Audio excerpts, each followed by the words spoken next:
Olá, ouvintes. Sejam bem-vindos a mais um episódio do Nota de Rodapé. Estamos aqui mais uma vez com a Karina. Oi! E com o Luan. E aí, pessoal, tudo bom? Comentando o 6º episódio de WandaVision.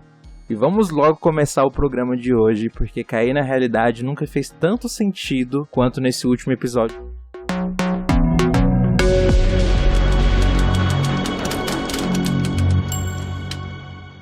Então, olá novamente, gente. Meu Deus do céu, esse último episódio. Eu fico num sentimento de que eu não vou cair mais nessa, assim, já rolou muita coisa que tinha pra rolar. Então, quando eu vejo que o episódio tá indo muito pro lado do humor, parece meio fraco, assim, fraco entre aspas. Eu penso, não vai ter muita coisa. Tanto que esse episódio em especial já tinha muita coisa revelada em trailer. Mas, sei lá, são tantas pontuações, são tantas coisas que aconteceram nesse episódio que eu assisti hoje de manhã, né? Hoje, sexta-feira, dia 12, e terminei o episódio tremendo. No chão.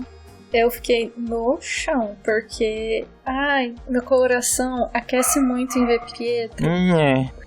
Respeita meu Pietro. Não é nem ele de verdade. Não é nem ele, é o Evan. Não é nem ele. Não, vamos começar pelo começo, né? A gente começa pela abertura, que a abertura lá tá todo mundo, né? Wanda, Billy, Tommy, Pietro como ele mesmo. Vocês notaram isso nos créditos da abertura? Uhum. O quê? Que todo mundo tá lá, por exemplo, aparece a Wanda, tá lá, Wanda, o Visão, Billy. Só o Pietro que tá lá, Pietro, e o personagem que ele faz como ele mesmo. Eu acho que é porque ele é meio que um, entre aspas, personagem convidado, sabe? Um ator convidado. Ah, faz sentido. Ou talvez também um sentido duplo, né? É que, tipo, no episódio anterior, se você prestar atenção, assim, sempre que chegava algum ator convidado em série antiga, era sempre, do nada, tipo, não focava, né? Não mostrava, na hora que mostrava, batia palma. Que foi exatamente como aconteceu, né? No episódio anterior.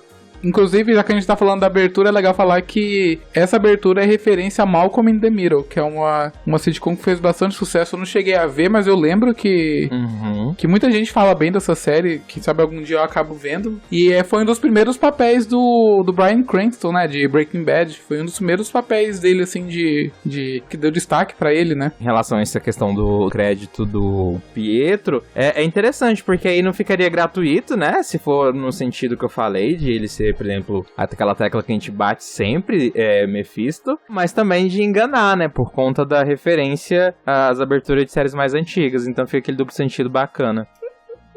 Eu tenho uma teoria tão sem sentido. Vamos lá, a teoria sem sentido do dia da Karina, né, a primeira do dia, vamos ouvi-la.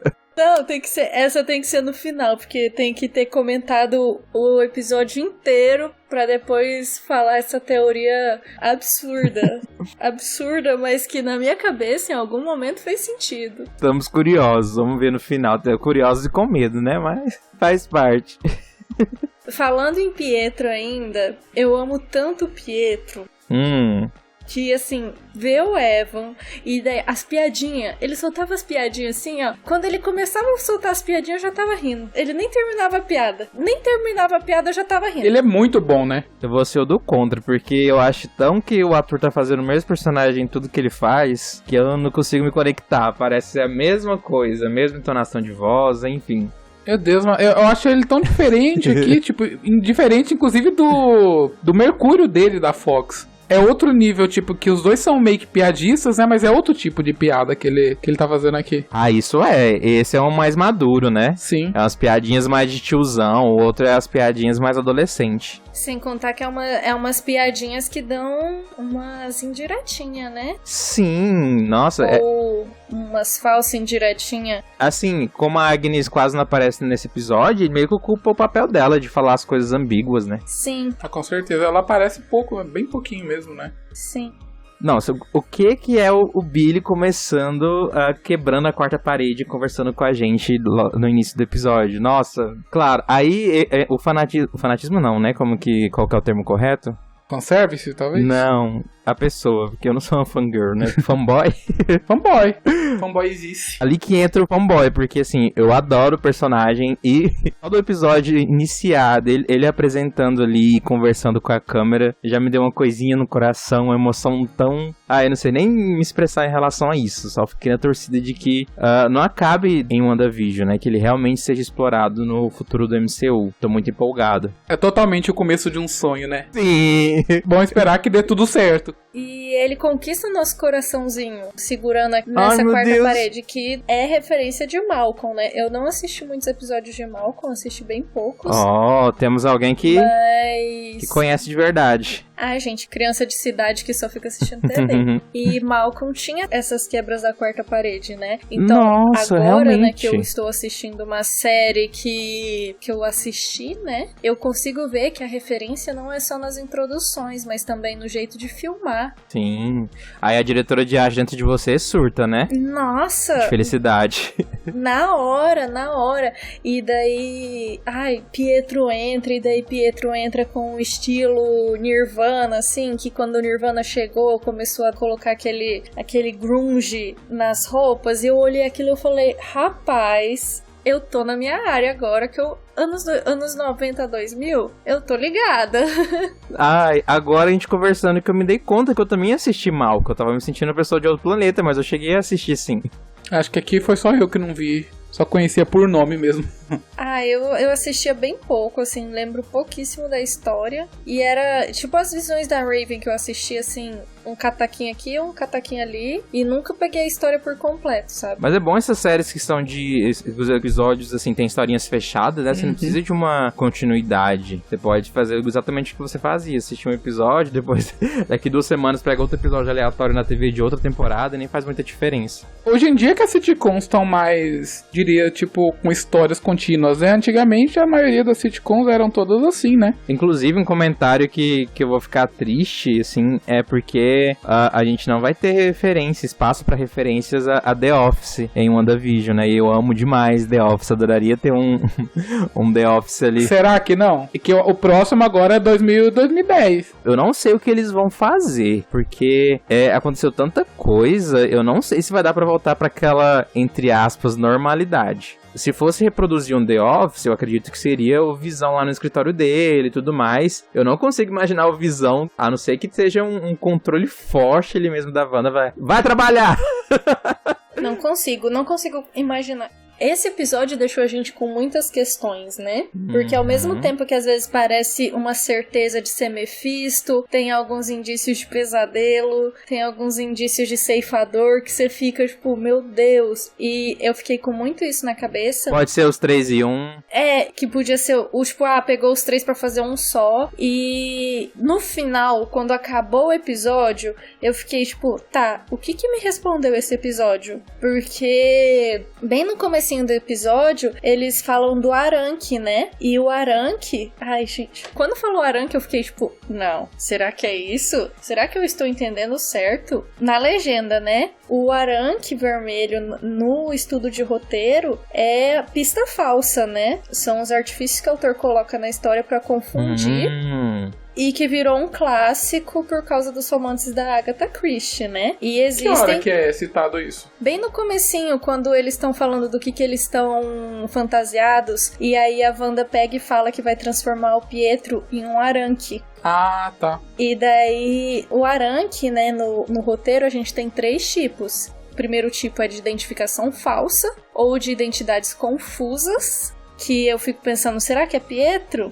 O segundo é um narrador não confiável, né? Que a gente tem ali a Wanda de não saber o que tá acontecendo, se tá certo, se tá errado. E o terceiro é um personagem que tava morto, mas que na verdade tá vivo. Então, às vezes a gente tem ali, no episódio, vários tipos de Aranque. E talvez a Wanda mesmo seja um Aranque dessa série, que talvez não seja ela por trás de tudo e a gente tá achando que é ela por trás de tudo. Porque no final eu fiquei pensando, alguém tá usando a Wanda? Tenho certeza que alguém tá usando a Wanda. Não, assim, eu acredito que a gente não pode desconsiderar o poder dela, que ela tá, sim, a grande parte ali é a influência dela, mas pode ser que seja não só ela. A gente não pode tirar toda a responsabilidade dela, porque tem dedo dela sim. Só que assim, aproveitando o que você falou, a única personagem que fala que a Wanda não deixa a gente sequer pensar nisso ou algo do tipo, foi a Agnes nesse episódio. Antes foi, ela não deixa, ou coisas do tipo, não usava nome. A Agnes, ela usou o nome da Wanda, só que a Agnes não é confiável porque a gente sabe quem ela pode ser de verdade, né? E outra coisa que eu achei também interessante foi no diálogo da Wanda e do Pietro, de que ela teve o cuidado de deixar as pessoas, assim, por exemplo, se é um casal, que eles fossem casal também na realidade dela, com a personalidade mais próxima possível. E volto no que a gente falou alguns episódios atrás, que eu comentei que quando eles estavam traçando aquele paralelo das pessoas que estão refém, o marido da Dot tem a foto sozinho, não tem ele junto com a Dot. Então isso colocou ela em foco de novo pra mim, de que ela pode ser mais do que uma mera civil. Gente. Talvez a testemunha que eles estavam procurando no começo, talvez um outro personagem independente do gênero disfarçado, eu não sei. E ela apareceu ali naquele episódio e depois, é isso, cadê ela? E eu vou confessar, esqueci de Dot. Com tanta coisa acontecendo, Dot assim, ó. E eu acho que é proposital a gente esquecer dela. Sim. Eu acho que daqui a pouco ela vai voltar de alguma forma bombástica, provavelmente. Mas, voltando a Wanda sendo usada, isso pra mim ficou muito forte depois da propaganda desse episódio. Sim, o comercialzinho, né? Gente, aquele comercial eu falei, não é possível. Porque falou a frase, I was starving to a snack your magic. Alguém está se alimentando da magia dela, né? Foi isso que eu entendi daquela propaganda, né? Horrível, né? Eu achei falei, Disney? Oi, amada? Sim, e assim, o menininho tá ali, né? Tentando abrir o negócio e no final ele pega e fala isso. Cara, pesado.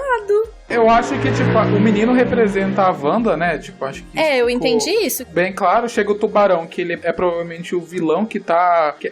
a gente imagina, né? Que ela tava lá sofrendo pelo Visão, né? Tava lá toda magoada, depressiva. E aí chega alguém oferecendo, e se você usasse sua magia pra trazer o Visão de volta? E aí, talvez esse vilão dá um boost nela, só que ela não consegue controlar aquilo, igual o menino não consegue abrir, e ela vai ficando cada vez mais perturbada, igual o menino fica, e talvez ela pode acabar morrendo. Sim. Só que a gente sabe que ela não vai morrer porque ela vai estar em Doutor Estranho. Mas...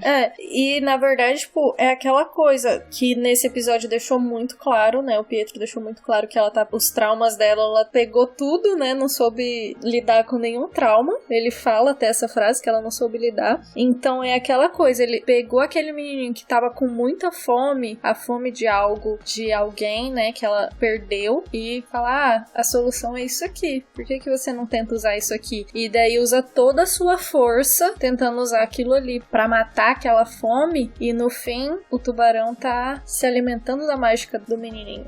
Esse comercial eu fiquei tipo, gente, não é possível. Só que o tempo inteiro, esse episódio me faz pensar, mas e se isso for uma pegadinha? Tudo pode ser uma pegadinha. A Disney zoou todas as teorias, porque quando eles colocaram, eu não sei, né, posso estar super viajando, né, com a fala da Wanda sobre o Aranque, que falou que ia transformar o Mercúrio, né, em Aranque, eu posso estar falando, tipo, abobrinha. Não, eu acho que nada é à toa. E, tipo, porque depois que ela falou Aranque, eu falei, cara, não é possível. E daí as pistas que dá de Mercúrio, eu fico, é o Mercúrio. Aí depois eu penso, pode ser uma pista falsa.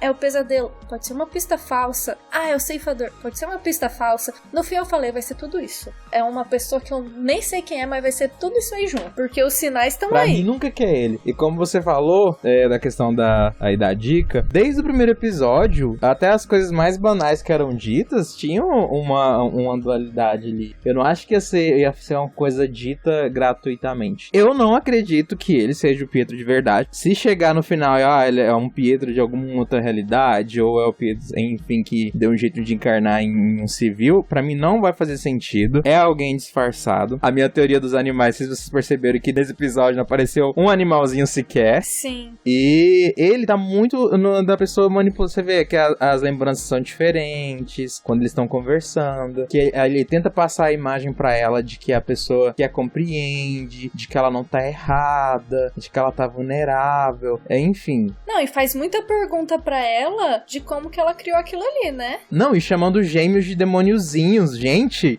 Isso pra mim, na hora que ele falou, eu fiquei tipo, meu Deus. Nossa, quando ele falou isso, eu falei, é Mephisto. Quando ele falou isso, eu falei, é Mephisto. É Mephisto. Aí depois eu fico, né? Não, não é. Mas uma coisa que eu tenho certeza absoluta é que não é o irmão dela. Não é o Pietro irmão dela. Porque, não, tipo, ou é o Mercúrio de outra dimensão, ou é policial disfarçado, né? Policial disfarçado, bonito. Abre a realidade. Mas, porque assim, eles usaram as cenas do Mercúrio da Guerra de Ultron pra mostrar Pietro morrendo. Eu acho que ele vai aparecer. Gente, eu tenho que comentar, desculpa te interromper. Mas como ele apareceu aí nessa parte lá da retrospectiva, eu acho que o ator vai fazer uma participação lá mais pro final, no último episódio, viu? Nossa, até me arrepiei quando eu vi. Você fala o Aaron Taylor-Johnson? Sim. É, a gente teve até referência a Kick-Ass, né? Hein? Sim, na hora que ela falou Kick-Ass também, eu surtei, gente. Nossa, muito bom esse episódio. Kick-Ass, o que acontece é que tem os dois atores, né? Eu ia falar isso referência. agora, Kick-Ass, eles trabalharam juntos. E eles falam duas vezes, como se fosse pra enfatizar, né? Foram duas? O Pietro fala primeiro, we're gonna kick ass, e depois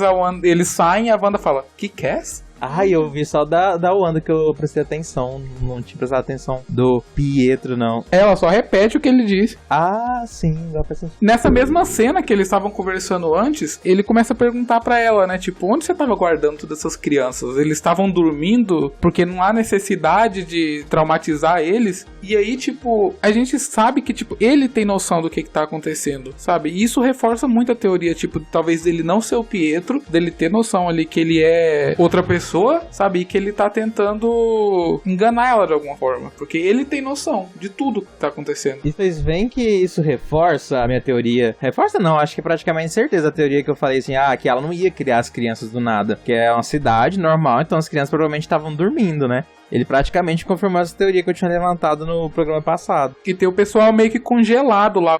Quanto mais pessoas tá longe da Wanda, menos as pessoas estão mexendo, né? Que você vê ali que o Visão, ele vai andando. Tem uma moça lá que tá meio num loop travado, assim, chorando. Tadinha. Acho que ela... Quanto mais longe, mais pessoas acho que tem noção, né? Só que elas ficam travadas. Imagina agora, né? E aí, quanto mais longe, elas vão ficando mais paradas, né? Deixa eu fazer um comentário sobre isso. Agnes, uma falsa do caralho. Porque olha só, todo mundo que tava próximo à barreira congelado, a bonita lá na esquina da Avenida Ellis, conseguindo falar. Quando eu vi aquela cena, eu... Agnes, você acha que a gente vai cair nisso? Só o Visão pra cair mesmo. Só o Visão. Porque o Visão, ele foi formatado, né, coitado? Ele não sabe nada, tipo, ele fala, quem que é Vingadores? Eu não sei quem que é Vingadores. Bom, agora ele sabe que ele tá morto e que existe Vingadores, né? Que ele vai tentar descobrir quem é Vingadores. E ele sabe que tem alguma coisa fora, né? Porque antes eu acho que ele só tinha teorias, igual a gente, mas ele agora ele tem noção que realmente tem uma barreira, tem alguma coisa fora aí que ele sofre quando sai, né? Sim,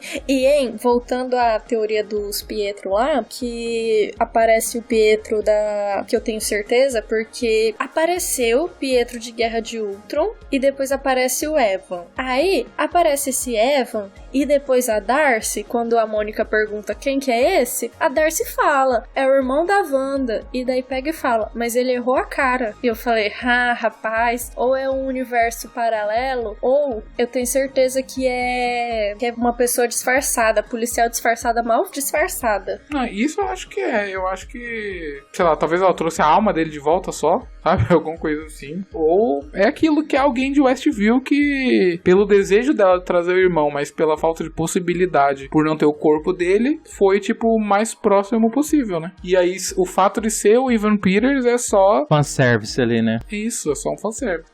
Eu tô curioso como o próximo episódio vai iniciar. Provavelmente eles devem ignorar e ter uma pequena passagem de tempo ali no episódio da Wanda. Mas eu não sei se ele vai mostrar a verdadeira face dele ou ele vai disfarçar, porque ela atacou ele. Quem que vai sair do... Ela meteu a porrada. Ela soltou o poderzão nele ali e ele saiu flutuando, gente. Eu fiquei... Ser marido morto não pode morrer de novo. Aí, peraí então. Porrada na cara.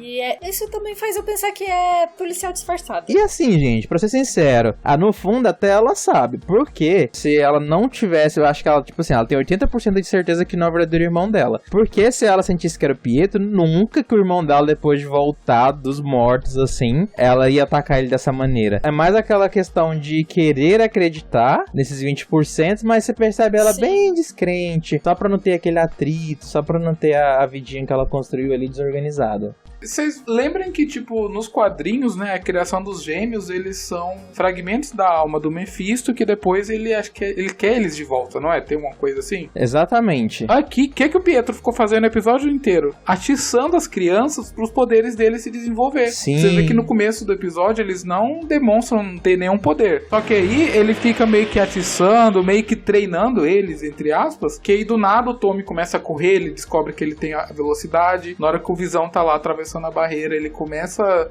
a sentir o sofrimento do pai, né? Então, tipo, a gente já vê os poderzinhos dos dois, a gente vê que a magiazinha dele é azul, né? Tipo, aplicaram um filtro azul no da Wanda, então tá, tipo, muito fodinho, assim. Gente, e outra coisa agora que eu parei pra pensar, enquanto a gente tá conversando aqui, eu me toquei uma coisa, que o Pietro e o Tommy, eles saem e acham o uniforme do jeito que o Pietro queria, e isso sem intervenção da Wanda, ou seja, isso é o controle de outra pessoa, provavelmente do Pietro. Ele conseguiu algo que ele queria, uma vestimenta do jeito que ele queria. Ele teve uma pequena alteração de realidade dentro da realidade que até, segundo a ordem, é da Wanda. Não foi, a Wanda não fez aparecer aquela roupinha do jeito que ele queria ali e pronto. Sim, e quando ele tá tentando os menininhos, né? Os menininhos, que ele pega e fala: liberem o inferno, meus demoninhos. Cara, essa frase eu fiquei tipo: Mephisto, é você?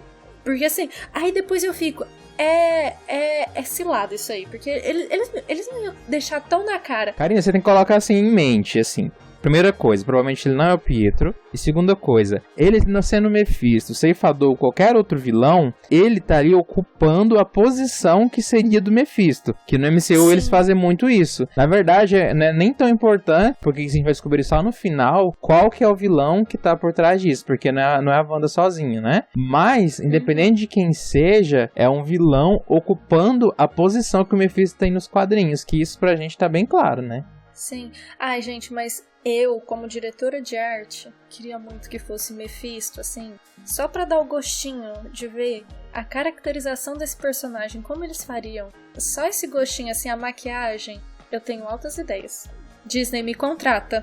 Se vocês prestarem atenção, tá todo mundo com a roupinha deles, versão dos quadrinhos. Menos o Tom, porque... Menos o Tommy. O Tommy tá com a roupa de Pietro. Exatamente. De Mercúrio. Por quê? Gente, o Billy, sem referência alguma, fazer aquela roupinha tão bonitinho. Ficou tão um doutorinho estranho, assim, sabe? Um doutorzinho estranho. Ficou muito, né? Ai, a tiarazinha dele, assim, sim, ai, meu Deus do céu, ele é muito meu filho. Não acredito. Ai. Ele cresceu, né, de Residência Rio pra cá, o ator, mas continua muito fofo. Meu Deus, eu não aguento. Sim. Eu não sei quem é mais fofo, é ele com 5 anos ou com 10 agora. Ai, difícil, né? É muito fofo, não dá pra escolher. Ele com 5 anos falando, dando aquele discurso pra mãe, vou falando um pouco do episódio 5, né? Ele dando aquele discurso, falando por que ela não pode trazer o cachorrinho de volta. Eu falei, nossa, menina tudo Gente, demais. ele é muito maduro, porque ele corrige o Tommy altas vezes nesse episódio. Eu tipo, gente, olha o tamanho dessa criança falando umas coisas assim. E assim, o Tommy pentelho nos quadrinhos e na série também. A personalidade do Tommy é mais assim, ele é mais, por exemplo, nos quadrinhos lá, 16, 17 anos, mas ele é super imaturo, meio rebelde e tudo mais. Não que o Billy também seja a voz da razão, mas ele é uma pessoa mais centrada, mais sistemática, né? Ele é mais sério. Ai, alguém tinha que puxar o Visão. Ser a voz da razão até morto. Nenhum dos dois é filho do Visão. Tira isso da cabeça. Nem nos quadrinhos, nem no lugar nenhum. Mas aí é quem cria. De conviver, você pega algumas manias. Criou por 3 dias. E a razão pode passar a ser por convivência. Mas conviveu 2 dias, mano.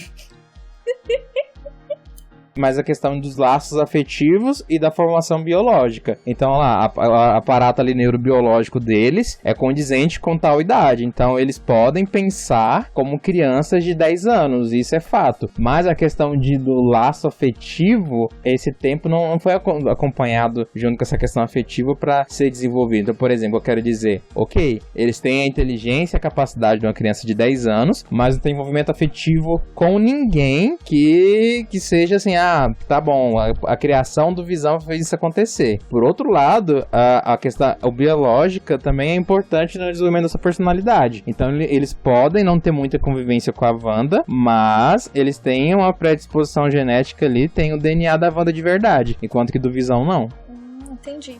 Acho que eles consideram ele como pai mais por consideração, né? Por ser o marido da mãe. Exatamente. O pai de criação de 2 dias. A criação... jato, né? Bem mal criada, porque com pouquíssimo tempo juntos, né? Porque tá ali, mas não tá, exatamente, né? Já pensou se, tipo, depois explicam, sei lá, que... Porque você vê que eles são desenvolvidos, sabe? Eles não têm mente de bebê. Eles não são que nem o Baby Yoda, que vive 50 anos e tem mente de bebê ainda, sabe? Eles já são o contrário, eles vivem 2 dias e têm mente de 10 anos. Sabe? Isso que é interessante com eles. Já pensou eles, tipo, vieram de outra dimensão, sabe? Na hora que eles crescem, sei lá. Ou talvez não vão tocar o foda-se pra isso, não vão explicar, né? Magia. Provavelmente vai tacar o foda-se. Mas eu acho que é mais que o corpo tá desenvolvendo em conjunto, né? Então, o cérebro deles também tá evoluindo.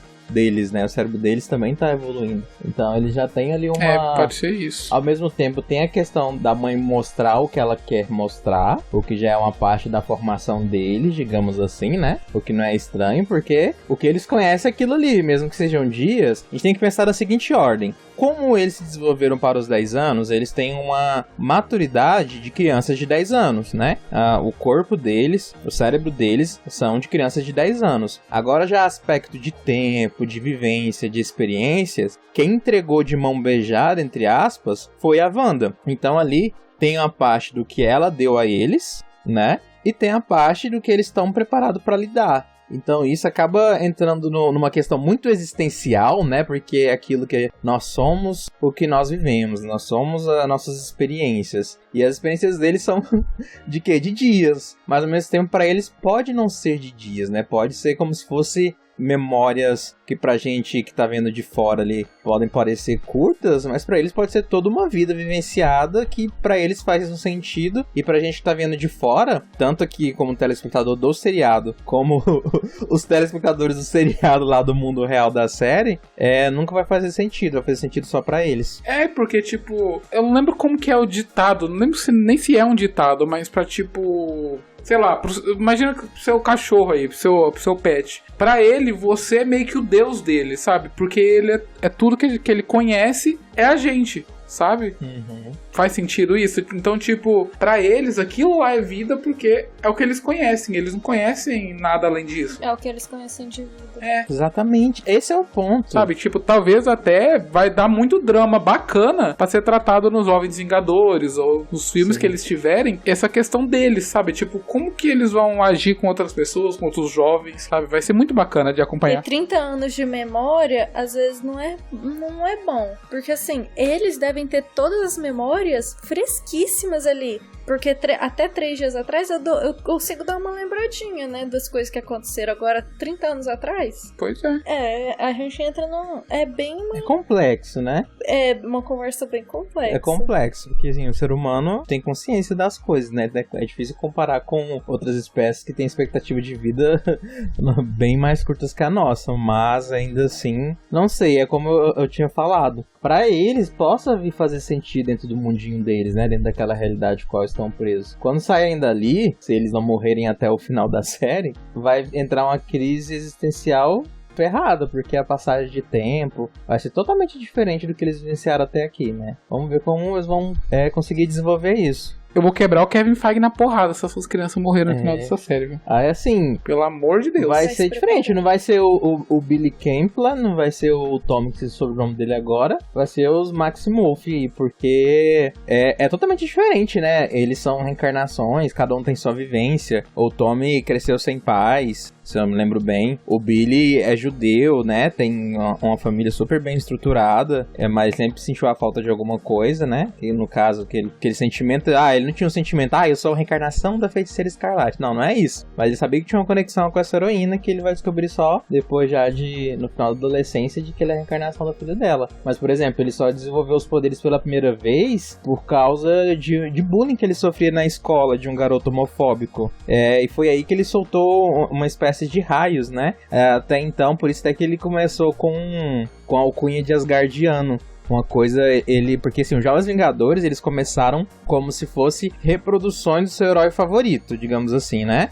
Aí o Billy, ele iniciou não como um Icano, ele começou como Asgardiano, né? Que é fazendo uma referência ao Thor. Depois que ele descobre que os poderes dele vão além disso, e enfim, descobre a ligação com a Feiticeira Escarlate, é aí que ele conhece o Tom e tudo mais. Mas eu acho que no universo cinematográfico da Marvel, a gente não tem muito tempo pra fazer toda essa exploração. Então, o que eu acho mais provável que aconteça é o quê? Nos próximos episódios, como eles já estão ali com as roupinhas, eles não vão tirar mais. Em algum momento... Porque vocês perceberam que de 5 pra 10, eles só... aumentaram a roupa que eles estavam vestindo. Sim. Então acredito que vai ser a mesma coisa. Provavelmente eles vão crescer com a mesma roupa e vão adaptar a roupa ali com os poderes da forma que eles quiserem. Daí que vão surgir o Icano e o Celeric, né? Minha língua dobra todinha pra falar esse nome. Enfim, Celeric, nome mais feio. Prefiro Speed. Mas a gente ainda vai ter no próximo episódio a referência a Modern Family, né? Que vai ser tipo de 2000 e 2010.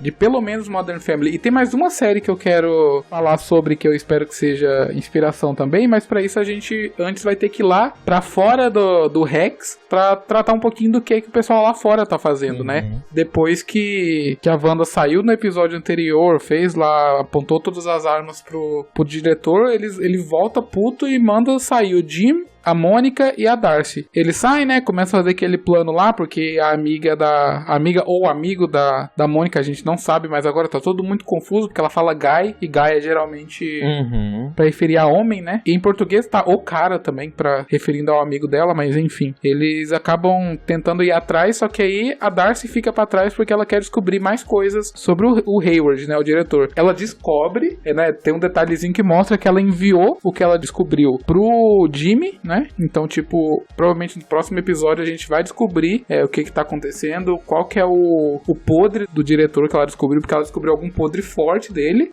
E nisso aí acontece todas as coisas, o vilão sai do domo e tudo mais, o Billy percebe, que a gente já falou, né, que aparece o poderzinho azul dele, e aí começa a expandir o domo e nisso a Darcy entra. E dei toda essa volta pra falar que a Darcy, né, a atriz que faz ela, a Kat Dennings, ela, acho que o primeiro papel grande dela, assim, da carreira foi como a Max de Two Broke Girls, que é uma garçonete, né, que xinga, que faz um monte de coisa, que ela é bem a cara também da Darcy, assim, ela é bem o mesmo tipo de personagem. E eu ficaria muito triste com a Marvel se eles não aproveitassem isso pra colocar ela como garçonete sem educação, sabe? Se ela não aparecer como uma garçonete sem educação, vai ser muito Acho que alguma referência deve ter. Por favor, Marvel. É a única coisa que eu peço. Levando pra esse lado que você comentou da expansão da redoma da Wanda, isso deixou muito pensativo, porque assim, teve aquela série de Inumanos, mas a gente pode desconsiderar ela totalmente. Ela não faz parte do canon desse universo atual, né? Ok. Eu acho que talvez essa expansão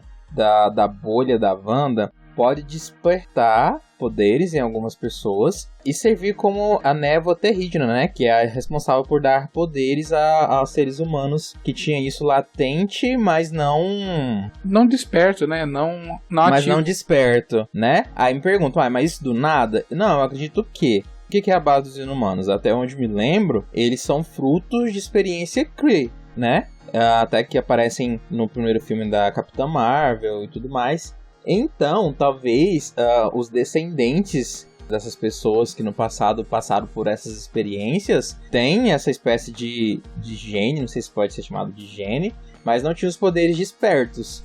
Com a interferência da Wanda, que esses poderes podem ter vindo à superfície, né? Até, por exemplo, é Nova Jersey, onde eles estão, né? Sim. Isso. E também lá é onde mora a Kamala, a Miss Marvel, que logo vai ter a sua série aí. E ela é uma inumana. No fim do ano agora já. No fim do ano. E ela é uma inumana. E não tem esse conceito inserido no universo da Marvel. Agora a gente pra refletir o que vem antes de Miss Marvel. Tem WandaVision, tem Falcão e Soldado Invernal, tem Loki. Eternos vem antes? Eu acredito que vem junto, provavelmente. Vem que eu junto, acho que, né? que eu acho que anunciaram pro Fall, né? Fall é ele outubro, novembro mesmo, né? Ou seja, o único lugar, assim, o único espaço que a gente pode ter alguma resposta para os poderes da Kamala pode vir de WandaVision. Então eu acho que fala-se muito... Tá literalmente em Nova Jersey, né? Exatamente. E fala-se muito sobre como o WandaVision é importante pro universo da Marvel. Então a questão da Redoma, eu acredito que vai despertar os poderes desses possíveis descendentes de experiências Kree. E... Da Mônica, né? A Mônica poderia ser uma inumana. A forma que ela ganha os poderes, ela é simplesmente uma inumana. Uma adaptação ali da história, né? Uhum. Então ela poderia ser responsável dos inumanos nessa parte, porque a bolha dela fazia despertar esses poderes, e a gente descobriu o porquê futuramente. E talvez de uma forma mais ampla, porque assim, pra mim, o que eu mais acredito que possa ser possível é de que a Wanda vai ferrar com o multiverso, igual aos quadrinhos de Guerras Secretas 2, que tem os universos colidindo ali, né? Então eu acredito que no filme do Doutor Estranho talvez eles adaptem um pouco desse ar de multiversos colidindo. E o que quer dizer esses multiversos colidindo? É um sobrepondo ao outro, né?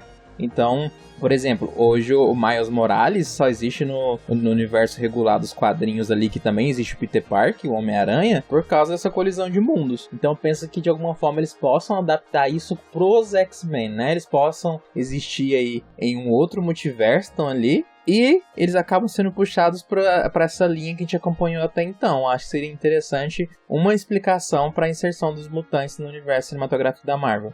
Eu acho que dá uma complicada isso, porque, querendo ou não, eu acho que inumano e mutante, né, são conceitos bem parecidos, né? São pessoas com poderes, basicamente, né? Pessoas normais com poderes despertos. Genéticas alteradas. Se eu me lembro bem, uns são experiências Kree e outros vêm diretamente dos Eternos, né? Os mutantes vêm diretamente dos Eternos, também de experiência com seres humanos. Uhum. Só que, tipo, o conceito é basicamente o mesmo, sabe? Como que a Marvel iria diferenciar isso, sabe? É que é foda. Mas aí o pior é que a gente sabe que isso é um fato. Vão ter inumanos e vão ter mutantes. Uhum. Então isso aí a gente já sabe que eles vão encontrar uma justificativa pra isso. Então, de serem seres com poderes, pra eles tanto faz, isso não vai importar. É mais a questão de a gente descobrir como eles vão conseguir diferenciar isso. Talvez os inumanos vão ter uma importância menor, mais limitada, né? Talvez a gente não tenha os inumanos reais, né? Sim. O Raio Negro, o Medusa. Eu pensei nisso também, né? E pode ter alguma relação com invasão secreta também. Vamos ver como que isso vai suceder. Uhum. Mas por isso que eu falei pra vocês que eu acho que seria mais interessante, por exemplo, dos inumanos serem seres humanos com um potencial ali adormecido, enquanto que os mutantes virem de outra realidade. Porque mesmo que os multiversos colidem, a partir do momento que a gente passa a acompanhar as histórias dos mutantes seguindo essa teoria, é real. Eles estão no universo regular e eles, por exemplo, então ali a gente começa a acompanhar a história da vampira adolescente, da personagem vampira. É a mesma coisa do Capitão América que a gente acompanhou até aqui, porque ela tava tendo a vida dela em outro universo até então. Mesmo que ela faça parte do universo só agora, ainda assim tudo justificável. Até porque o preconceito... Eu acho que funcionaria muito assim. Sim, por exemplo, X-Men fala muito de histórias de preconceito, de intolerância, né? E isso não é uma criação de um multiverso específico. Em todos os universos paralelos, a não ser que seja um universo utópico, vai existir essas mesmas questões. Então eu acho que pode fazer essa ideia de colidir um universo e ainda assim fazer bastante sentido. E a gente já vai explorar muito. O Tom Holland jura de pé junto que não. Mas a gente já sabe que no Homem-Aranha eles já vão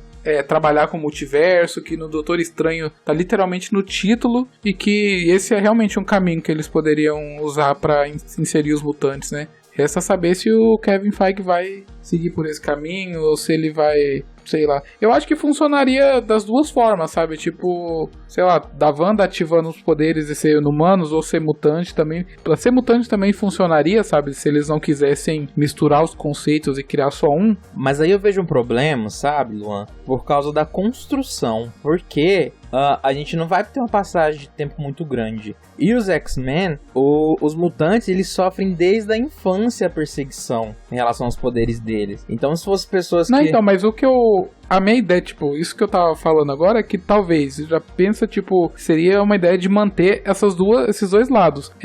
Aqui isso ia despertar em algumas pessoas e a gente poderia ter da realidade do MCU. Você tinha alguns, como, sei lá, desperta uma tempestade em Wakanda, desperta uma vampira nos Estados Unidos, sabe? Mas não todos. E aí alguns vêm já com bagagem de outro universo, sabe? Esses personagens, por coincidência, morreram no outro universo, sabe? E vem, sei lá, Professor Xavier, Jean Grey, vem tudo de outro... Entendi. Tipo, seria meio que uma mistura, talvez, sabe? Sim. Porque eu não sei como que eles vão... A minha cabeça não parece muito atraente, né? Mas não sei. Vamos ver. Até porque, assim, tem a questão do fator Miss Marvel, que eu acho que dá um sentido maior, né, de serem inumanos se for influência da Wanda, né? Sim. E a questão dos X-Men, assim, pra mim, como opinião pessoal, acharia mais interessante se eles já estivessem tendo a vida deles ali desde sempre, em outro universo, e depois mesclasse pra cá. Acho que faria mais sentido, porque tem todos aqueles movimentos, né? Porque é muito um reflexo da realidade. Tipo, aquelas pessoas que vão na frente de clínicas anti-aborto, pessoas que fazem passeadas anti-LGBT, e fazem muito isso com mutante, né? E com isso, a gente pode ter tema até de refugiados, sabe? O universo deles pode estar acabando e eles são refugiados aqui, igual a gente já tem os Asgardianos, né? Na Terra, porque Asgard foi explodida lá. Então, a nova Asgard que a gente tem, né? Que agora a Valkyrie é a rainha e tudo mais.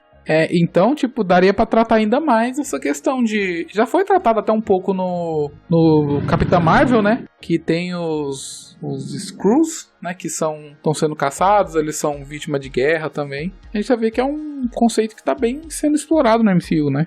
Gente, fiquei bem quietinha agora porque eu estava aqui conectando as coisinhas, né, que vocês estão falando. E eu acho que pode ter os dois, os inumanos e os mutantes. Por quê?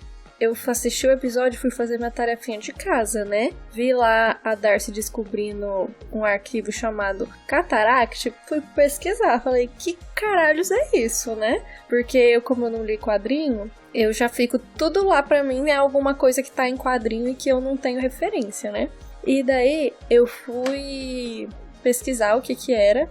E eu encontrei que Cataract é o nome de uma fase de um jogo da Marvel Super Heroes versus o Street Fighter, e que tem também essa mesma fase, só que tipo um pouco diferente, no X-Men versus Street Fighter, que ela é supostamente localizada na Terra Selvagem, que seria ali uma pré-história onde o Magneto morou um tempo nos quadrinhos e liderou lá uns mutantes e tal, e que é totalmente isolado, que o planeta Terra não tem nem noção de que essa Terra existe, né, as pessoas da Terra. Então, o diretor, ele tava ali com o corpo do Visão, né, fazendo estudo e tarará, ele tava rastreando o Vibranium do Visão, então assim, já mostrou um interesse que ele tá muito interessado nessas armas.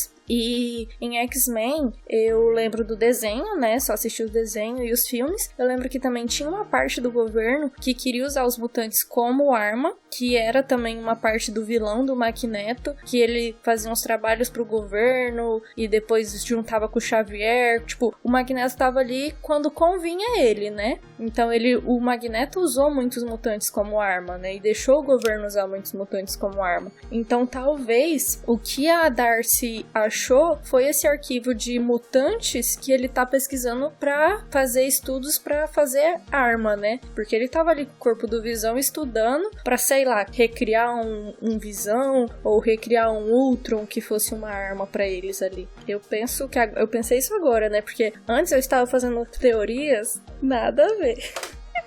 Você já vai falar sua teoria pra gente não te prolongar demais, que nossos episódios ficam maiores que os episódios da série, isso é ótimo, né? Você vê. Não, mas só assim, seguindo essa linha aí que você expôs, seria interessante uma coisa super viajada e sem muita base, tá, gente? É só uma coisa que eu pensei aqui, de tipo, o diretor ser de outra realidade, não sei, ou ter algum contato com outro universo, em que o Visão não exista, e talvez ele tivesse interesse em criar os sentinelas, né, que perseguem os mutantes, a partir dos dados do Visão. Acho que isso seria um princípio interessante também para começar a explorar o multiverso, né? Então teria um motivo dele estar interessado ali, dele estar ali, porque a motivação do vilão, isso é um bom segredo. Então acho que faria sentido também na exploração do multiverso para não sair muito gratuito também. E sobre a expansão do Rex, né, que a banda faz, eu fiquei pensando ali, será Nova Jersey e Nova York são quase uma do lado da outra? Será que nessa expansão atingiu Nova York? Porque se tiver atingido Nova York, vamos esperar aí Doutor Estranho notar essa diferença, né? Eu acho que não, porque não expandiu assim. Expandiu, sei lá, 500 metros, assim. Não foi uma expansão... Eu não sei o tamanho que tava, não sei quão perto o Westview tá da pontezinha lá que separa Nova Jersey e Nova York. Mas eu acho que Nova Jersey é grandinho, assim, sabe? Tipo... não sei, mas sonhei, assim, ó, sonhei em chegar a Nova York, porque em Nova York teria Doutor Estranho, Homem-Aranha e Quarteto Fantástico e mais 50 mil pessoas. Tá, vamos encerrar, gente? Vamos encerrar porque vamos guardar um pouco das teorias pro próximo episódio, né? No próximo episódio a gente discute mais sobre isso. Então, pra gente finalizar, vamos ouvir a teoria que a Karina disse no início do episódio, que ela tinha guardado pro final. Fala aí, Karina. Nada a ver, momento cômico. É porque assim, eu fui pesquisar, né? Aí, o que acontece? Aí a minha mente, que já cria teorias sozinha, foi criar teorias com ideia dos outros. Aí... Meu Deus... Tem gente supondo que a Darcy vai ser uma personagem mutante aí, que aparece em Vingadores, que é Deathcry, alguma coisa assim que eu nunca nem vi na vida, aquela mulher. E daí eu fiquei tipo, será que é a origem dos mutantes isso? E não sei o que. E daí eu já pensei, será que o Magneto vai aparecer? Se o Magneto aparecer, será que o Pietro é a Mística?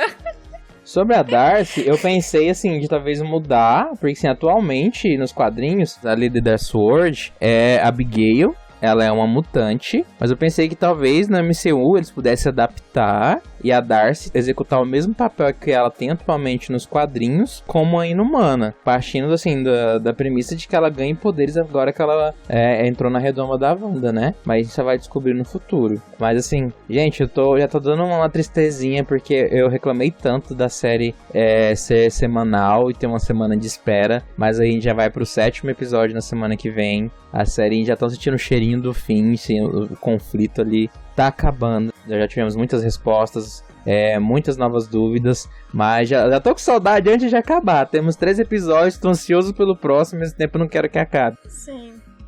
E é isso. Quem sabe um universo paralelo, Pietro é a Mística. Que? Meu Deus, o que é isso? Ai, meu Deus. Não. Gente, essa foi a teoria sem noção que eu criei. Limites. Gente, pra encerrar o programa de hoje, só queria esclarecer que a Karina, ela não faz uso de drogas ilícitas antes das gravações, tá bom? Ai, gente, teorias da conspiração é comigo mesmo. Não levem nada a sério. Bom, gente, a gente vai terminar por aqui, porque esse episódio a gente acabou se prolongando bastante. Agradeço quem ouviu até aqui e até semana que vem. Até semana que vem. Até, gente. Até mais.